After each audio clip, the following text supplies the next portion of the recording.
I love We're going to make shabu-shabu. We're going to make shabu-shabu. Okay, so let's go make that right now. Notes. This is Okay. simple. Yeah, okay, it's good kind of and soupy. It is soupy. It's soupy the second day. Okay. So I think the neat thing about shabu-shabu, which is basically a Japanese fondue, is that it builds in leftovers. So what you don't eat the first day, you throw into the pot and you make a soup for the second day. So it's a great way to use things. So you start off with, you can have a shabu-shabu pot or a hot pot, and you fill it up with broth. But if you don't have one, you can just use an electric frying pan because you're going to cook this at the table. And this is the best part. Your teenagers, if you do shabu-shabu, they have to stay at the table because there's no food if they leave, and they'll talk to you. Okay, so it's a wonderful way to entice them. It is. It's kind of a bribe. And then also, I like to make sure that my children know. I like when company or they cook their own meal, like Tuesday taco night or so. It makes it more casual. It takes the pressure off the host. Totally. And it's more communal. I love the idea. You're all sitting around. You're cooking your own thing. You're chatting. And it's sharing food and conversation and fun, which is a lovely thing. So you can do chicken broth or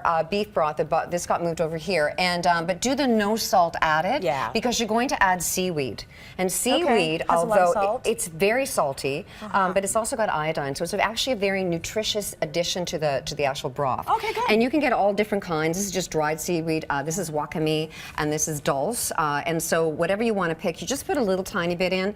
I put about a teaspoon in both sides. So if you don't have one of these pots, you can use an electric frying pan. That works too. And then you need your little fondue forks. Tools. Yeah, but just stay there. You talk amongst yourself for a minute. Okay. Down I'm just here, gonna play with these then. I got these really cute. I'm so short I couldn't reach. I got these really cute little wooden sticks at an Asian store, and I wrote our names on them. Oh, look at that! So that you wouldn't, lose your piece of meat or whatever it is you're cooking. So and I used those as place markers for the table when I did it the other day. Isn't that cute? So this is when you try and steal mine, which is already done. You're right. You can just stab you. It's like, no, that's this is mine. My name is on it. Exactly. Okay, good. So we can get rid of our anger issues out the way. Now okay, so look at all of the health that goes into this. Holy moly, a ton of veg. A ton of veg. And I think that shabu-shabu is kind of a vehicle for eating more vegetables. And I love the Asian style of eating because their focus, although they have protein like steak or tofu, it's really vegetable heavy. And one of the reasons why they live to be such a great age and are so vibrant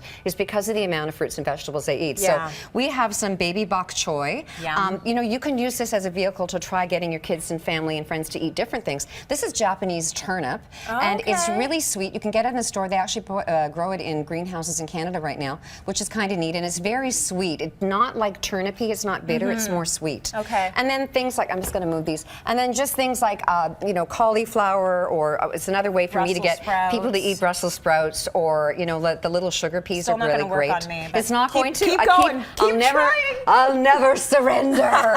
There's so many people who are loving Brussels sprouts. They're actually having a moment right now. Are they? People are roasting them and so frying them and doing fun things with them. And the thing is that because you're doing them in the broth, you're just infusing a little bit of flavor, but you don't have to overcook them, which is why I didn't like them growing up. And then mushrooms are huge in a shabu-shabu. Now these are shiitake, and I think the trick always to remember with shiitake is to remove the woody stem, and you can use that for a stock to make it, and then you're just going to cook those. Now remember when I said that you're going to use this as a second meal? So you would use the enoki mushrooms in the soup the second day. They're kind of hard to get out. If you throw them in, you can't really spear those. So I just showed you the enoki. And then little bits of steak, and this is kind of a food safety thing to put it already on the stick for people so they can just dip it in there and they don't touching things. Are you concerned though about how long you leave that in so that you know it's cooked? Well, you're going to leave it in until it is cooked. So don't be using rare because it's a communal pot. Now the thing I like about that particular pot is that you could do the meat on one side and all the vegetables on the other if you're concerned. But I think if you cook it, a pot of salmonella? No, it's boiling. It should be simmering. Okay, it's not just sitting there. It's not. So it's actually electric. I'm just checking. No, but it's a great question because you don't want to kill your friends. No, that's a bad thing. Not if you really like them. Not if you really like them.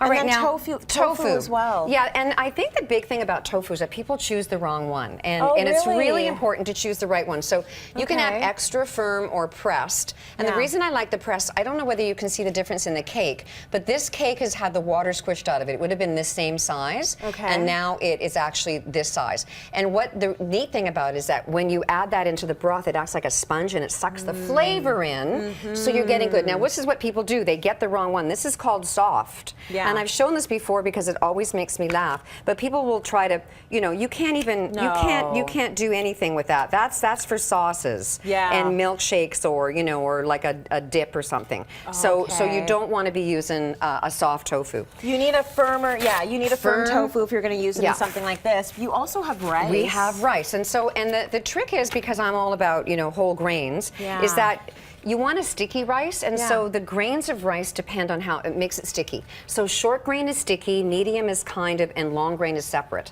So we're using short grain brown rice, and you could use barley if you wanted to be a little bit more Canadianized, but that traditionally is the brown rice. And then the last two elements are, there's two different sauces that we're going to make in the next segment. One is a sesame sauce with tahini, and the other one is a ponzu sauce. And so we're going to make those, and then we're going to actually cook, and we're going to, and the cool thing, Tracy, I did this on the weekend, and when you have people over, it takes like an hour and a half to prep, and 20 minutes everybody's finished eating. Yes. It took me 20 minutes to prep, and everybody took an hour and a half to eat, and we had so much fun at the table, laughing. It was a wonderful thing. And that's where you want the fun to happen. Yeah. So it isn't a big prep. No, it isn't. A big prep. No, just cut some things up and throw it on a plate. Very nice. All right, that will be later on in the show.